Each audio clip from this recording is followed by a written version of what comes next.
नमस्कार, मी शीतल. घरच्या चवीच्या खास रेसिपीसाठी शीतल किचनमध्ये तुमचं मनापासून स्वागत आहे. चला तर आज मी केलेली आहे येळवण्याची आमटी. यालाच काही ठिकाणी कटाची आमटी पण म्हणतात. चला तर याची कृती पाहूया. त्यासाठी लागणारं साहित्य इथं मी ते मगाशी डाळीचं आपण पाणी काढून घेतलेलं येळण ते आहे हे. इथं 2 टोमॅटो मी बारीक करून घेतलेले आहेत. इथं 2 चमचे चटणी घेतलेली आहे, काळे तिखट, चवीपुरतं मीठ घ्यायचं आहे, हळद थोडीशी घ्यायची आहे, मसाला पुडी घेतलेली आहे, अद्रक लसण आणि खोबरं घालून मी एक पेस्ट तयार केलेली आहे ते आहे हे, आणि कढीपत्ता फोडणीसाठी आणि गार्निशिंगसाठी थोडीशी कोथिंबीर. गॅसवरती पातेलं ठेवून घेतलेलं आहे, त्यामध्ये तेल टाकलंय. तेल आपलं गरम झालेलं आहे. चला तर यामध्ये जिरे मोहरी टाकून घेऊया. तेव्हा कढीपत्ता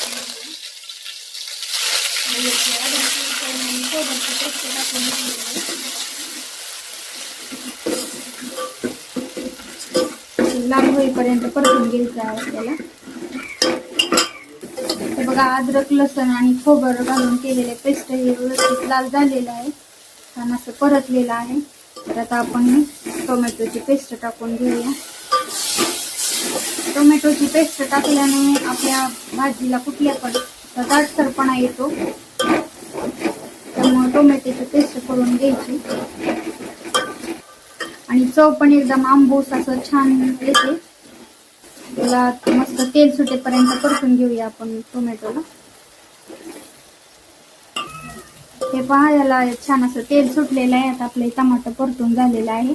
तर आपण यामध्ये चटणी टाकून घेऊया, मीठ टाकून घेऊया, हळद आणि मसाला पुडी पण टाकून घेऊया. हे सगळे मसाले व्यवस्थित त्या तेलामध्ये परतून घेऊया.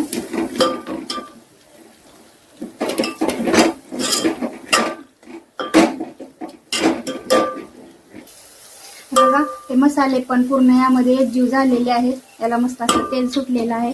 चला तर आपण हे येळण यामध्ये टाकून घेऊया. याला महाराष्ट्रामध्ये काही ठिकाणी येळवणीची आमटी म्हणले जाते, तर काही ठिकाणी याला कटाची आमटी पण म्हणतात.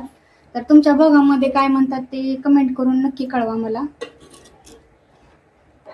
हे पहा, याला आता 5-10 मिनिटं आपण शिजवून घेऊया, जेणेकरून याला एकदम छान असा दाटसरपणा येईल आणि तेल पण छान सुटेल याला.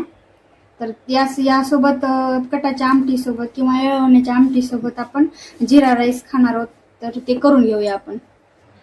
चला तर जिरा राईस बनवण्यासाठी मी इथं तांदूळ घेतलेले आहेत, स्वच्छ धुवून घेतलेले आहेत.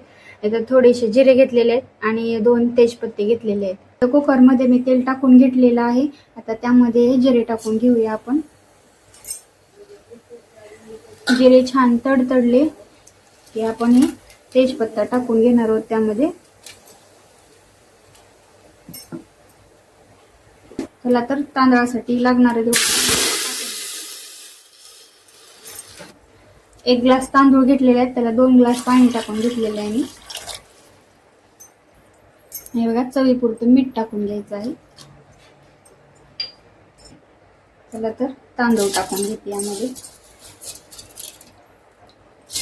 त्याला झाकण लावून आपण याला शिट्या काढून घेऊया. तर झालेली आहे आपली ही डिश तयार, कटाची आमटी. त्याला येळवण्याची आमटी पण म्हणतात. आणि आपला जिरा राईस, त्याची चव खूप भन्नाट लागते. घरची चव आवडली असेल तर लाईक आणि कमेंट नक्की करा. आईच्या हातची चव, घरगुती रेसिपी आणि खास टिप्स पाहण्यासाठी आमच्या चॅनलला सबस्क्राईब करा व बेल आयकॉन प्रेस करा, म्हणजे नवीन व्हिडिओची सूचना सर्वात आधी तुम्हालाच मिळेल.